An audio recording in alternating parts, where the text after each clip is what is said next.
আপনি 20 বছর ধরে শুনছেন সুদ হারাম, তাও আপনি সুদ খান। আপনি মসজিদের সভাপতি, আপনার ইমানের দাবি থাকা উচিত। আপনি মুনাফিক। মুসলমান সুদী অর্থনীতির সাথে থাকতে পারে না। আল্লাহর নবী বলছেন, আল্লাহর নবী কি বলছেন? আর রিবাউ সাবুনা জুজান, সুদ খেলে 70 রকমের পাপ হয়। আইসারুহা ইয়ানকারা জুলুম মাহু, সুদের সবচেয়ে ছোট পাপ হলো মায়ের সাথে জেনা করা। কে হাদিস বুঝবে? প্রায় সুদখোর, হারামখোর। আরে চাকরিজীবী নয়, ব্যবসায়িক নয়, আরে সবাই সুদের সাথে জড়িত। যে চাকরি করে সেও ব্যাংকের সুদের সাথে জড়িত।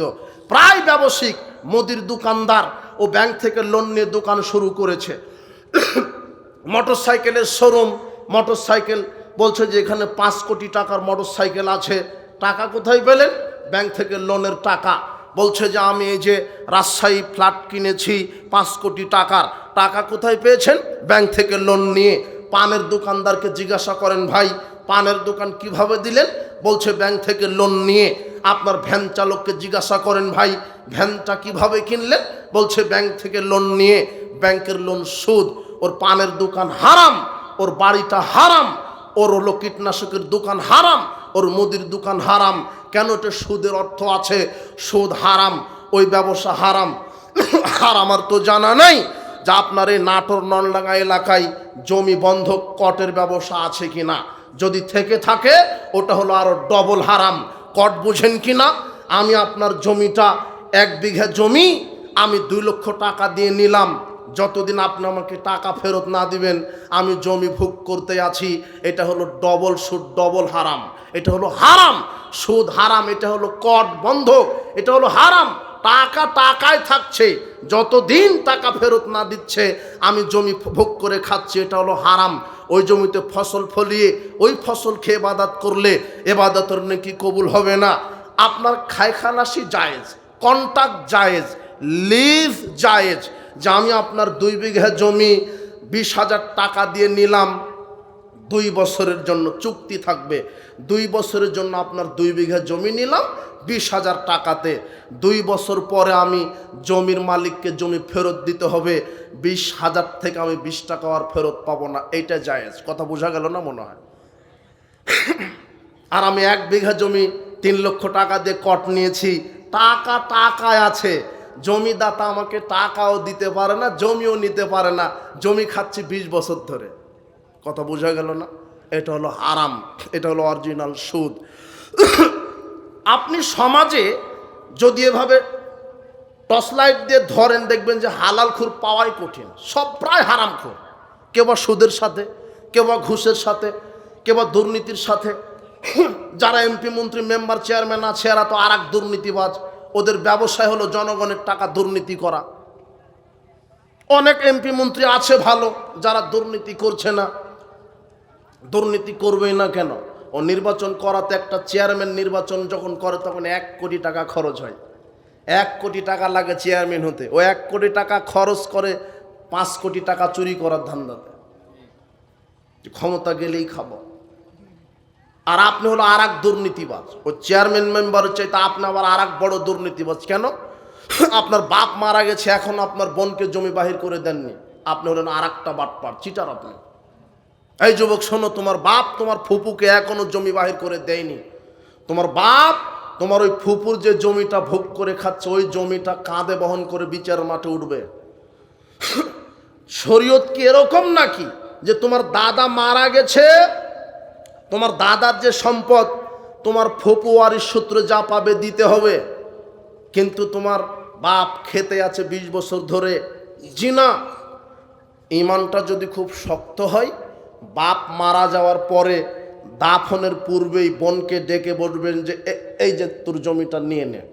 ইমানটা যদি একটু দুর্বল হয় তাহলে দাফন করার পরেই প্রথম কাজ হবে বোনকে তার বাপের সম্পদের ওয়ারিশ হিসেবে যতটুক পাবে দিয়ে দেওয়া। কথা বোঝা গেল না মনে হয়?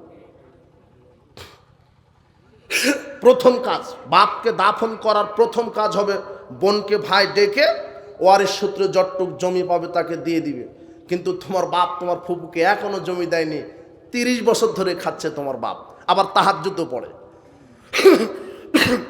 আর ওই জমির ফসল বিক্রি করে উমরা করতে গেছে, উমরা এয়ারপোর্টেই যায়নি। কাবা ঘর বহুদূরের কথা। আশ্চর্য কথা, বেটিকে সব জমি লিখে দিয়েছেন, ছেলেকে একটাও দেননি। হাজী সাহেব বছর বছর উমরা করতে যান, এয়ারপোর্টেই যায়নি হজ, কাবা ঘর বহুদূরের কথা। এ মরলেই জাহান্নাম। মানুষের হক নষ্ট করবেন না, সাবধান। মানুষকে উপেক্ষা করবেন না, মানুষকে কষ্ট দিবেন না। পাপ দুই ভাগে বিভক্ত, আল্লাহর সাথে জড়িত পাপ, মানুষের সাথে জড়িত পাপ। আল্লাহর সাথে জড়িত পাপ ক্ষমা চাইলে ক্ষমা হবে, কিন্তু একজন ভ্যান চালককে আপনি চড় মারলেন, এটা কাবা ঘরের গিলাপ ধরে মরা পর্যন্ত ঝুললে ক্ষমা হবে না। বোঝা গেল না মনে হয়? আপনি কসাইদার ওই গোস্ত প্রতি কেজিতে 1 পিস করে কম দিয়েছেন, এটা মরা পর্যন্ত হজ করলে আর ক্ষমা হবে না।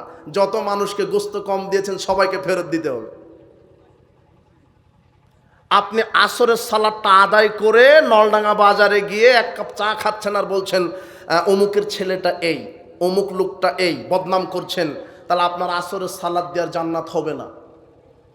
গীবত করবেন না, হারাম খাবেন না, সুদ ঘুষ দুর্নীতিতে জড়াবেন না, মাদক হারাম, বিড়ি সিগারেট জর্দাগুল হারাম, বিড়ি সিগারেট জর্দাগুল বিক্রি করা হারাম, বিড়ি সিগারেট জর্দাগুল হারাম। দেখেন 1999টা দোকানে বিড়ি সিগারেট জর্দাগুল আছে। এই যুবক, তোমাকে আর একটা কথা বললাম, তোমার বাপ 1 টন চাউল বিক্রি করেছে 30,000 টাকা দিয়ে, আর 1 প্যাকেট সিগারেট বিক্রি করেছে 150 টাকা দিয়ে। 30,150 টাকা দিয়ে ছাগল কিনেছে, কুরবানি করবে। তোমার বাপের এই কুরবানি কবুল হবে না, বলো তো কেন? বোঝা গেল না মনে হয়? বুঝবেন কি করে? আপনি নিজে বসে আছেন, জর্দা খেয়ে বসে আছেন, যে বোঝা তো খুবই কঠিন। আর আপনি এখান থেকে উঠে গিয়ে সিগারেট খাবেন। বিশ্বাস করেন, মাদক থেকে দূরে থাকেন। ওই আমরা যখন মাঝে মাঝে কুষ্টিয়ায় যাই, আর ওই দেখা যায় যে তামাক চাষ হয় কুষ্টিয়াতে, ওইদিকে রংপুর, কুড়িগ্রাম, নীলফামারী একর একর জমিতে তামাক পাতা চাষ হয়। কুষ্টিয়াতে বেশি হয় একর একর জমিতে। আমরা যেমন রাজশাহী, নাটোরের মানুষ ধান চাষ করি, ওরা হলো তামাক চাষ করে। তো আমি আজ থেকে 8-10 বছর আগে যখন কুষ্টিয়াতে গেছিলাম, আমি তামাক পাতা প্রথম দেখি। তখন সুন্দর ক্ষেত হয়ে আছে, বড় বড় পাতা। জিজ্ঞাসা করলাম যে এটা কি চাষ করেছেন? বলছে যে তামাক। তা আমি বললাম, আশ্চর্য কথা, এত ফসল একর একর জমিতে কোনো পরিচর্যা নেই, ঘাসে ভরে আছে, আপনার আবর্জনাতে ভরে আছে, কোনো বেড়া নাই, ওই বাঁশ দিয়ে, নেট দিয়ে, জাল দিয়ে বেড়াও নাই। কি ব্যাপার? আমরা রাজশাহীর মানুষ পটল বেগুন চাষ করলে বেড়া দিই, ঘেরাও দিই, যাতে করে ওই আপনার কুকুর শিগাল গরু ছাগলে না খায়। তখন তামাক চাষি বলছে যে মৌলানা সাহেব, এটি এটি খাবার তো গরু ছাগলে খায় না।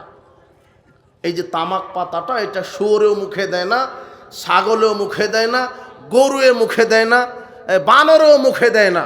তখন আমি চিন্তা করলাম, সর্বনাশ, যেটা শুয়োরে খায় না সেটা বাংলাদেশের হুজুরেরা খায়, আর বলে মাকরুহ। মানে তামাক পাতা থেকেই জর্দা। কথা বোঝা গেল না মনে হয়? ওই তামাক পাতা থেকে সিগারেটের মশলা, যেটা প্রিন্সিপাল সাহেব খাচ্ছে, যেটা হেডমাস্টার খায়। আর সমাজে যার টাকার গরম যত বেশি, তার গাঁজার পাওয়ারও তত বেশি। ও ভ্যান চালক সর্বোচ্চ আকিস কোম্পানির বিড়িটা খায়, আর যে হেডমাস্টারও বলছে যে মাস গেলেই 50,000 অন্তত বেনশন ছুঁইচ। ও টাকা বেশি, গাঁজার পাওয়ার বেশি, যেটা কুকুর শিগালে খায় না। বাংলাদেশ সংবিধানে যদি কোরআন হাদিসের আইন থাকতো, প্রত্যেকটা গাঁজাখুরি, আবাখুর, বিড়িখুর, সিগারেটকে ধরে ধরে প্রথমে 40টা ব্যাট দিয়ে বাড়ি, তারপরেও যদি বিড়ি খেত তখন আবার এই অ্যাপেক্স বাটা কোম্পানির জুতা দিয়ে 40টা বাড়ি।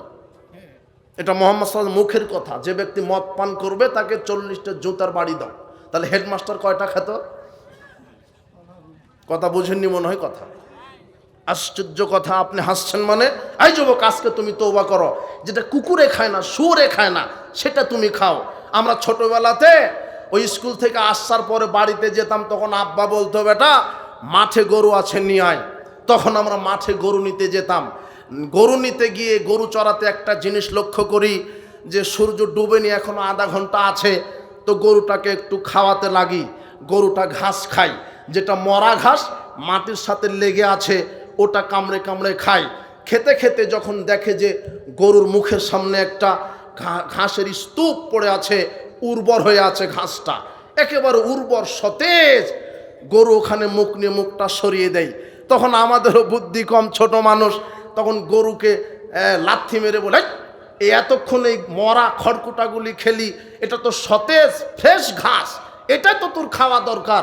তখন হয়তো বা গরু বলে যে পাগল আপনি, হলো পাগল আমি নই। এতক্ষণ যেটা খেলাম সেটা পবিত্র, আর এই ঘাসটা যে লকলকে হয়ে আছে, উর্বর হয়ে আছে, ওর ভিতরে আমারই গোবর আছে,